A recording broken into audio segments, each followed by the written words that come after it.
Sinuso sa Mindanao Development Authority ang carbon credit system pinaagi sa Payment for Ecosystem Services.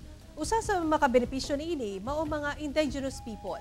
Atong sayron sa report ni John D. Esteban. Nagtuo ang Mindanao Development Authority o MINDA nga dako ang matabang ngadto sa indigenous people sa carbon credit system pinaagi sa Payment for Ecosystem Services. Sumala pa pinaagi niini mahatagan og incentive ang IP communities aron mapalambo ang ilahang ekonomikanhong panginahanglan. Samtang ginatiman ang kalasangan sa ilahang yutang kabilin o ancestral domain. Mao kini ang gihisgutan sa labing unang Mindanao PES Conference nga gipahigayon sa Davao City diin nagtapok ang mga IP gikan sa lain-laing lugar sa Mindanao. Napagkasunduan namin is we review existing laws, existing practices. So tingnan natin saan natin matulungan para siguraduhin naman natin yung pakinabang mapunta sa IP communities, hindi lang dun sa mga kumpanya na pupunta at makipag-partner sa kanila. Giila sa National Commission on Indigenous People Region 11 ang benepisyo niini apan dapat daw dunay lig-on nga pulisa o regulasyon niini aron dili maabuso ang resources sa ilang ancestral domain.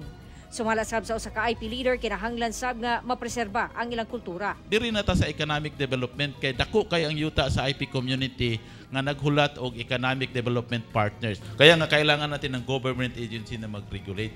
Mayroong kaakibat yan na cultural approach or cultural guidelines. Paano yan i-approach? Ibig sabihin, kung mayroong pumapasok dyan na mga investor, kailangan ito ang tingnan. Ito bang investor ba ito? Hindi ba ito makasira ng tinatawag naming philosophy in terms of ubo-ubo philosophy for environment protection? Yung pusaka. Wala ba itong violation? Mumugna pa og institutional framework ang gobyerno alang sa maong sistema. Apan ang environmental group nga Interfacing Development Interventions for Sustainability o IDIS supak sa carbon credit system. Sa maong sistema, limitahan ang greenhouse gas emissions sa mga kumpanya. Apan kung mula pa sa limit, pwedeng mupalit og carbon credits aron makabuga pa og greenhouse gas. Sa statement kag ipadala sa GMA Regional TV, dili daw ni maoy solusyon aron mapaubsan ang impact sa climate change. Inay ang pag-usab sa business model nga mao ang paglikay sa pagdepende sa fossil fuel ug dapat ilakip ang nature-based solutions sa infrastruktura sama sa green spaces o renewable energy. Kauban si Jojo Solarte sa kamera. John D. Esteban.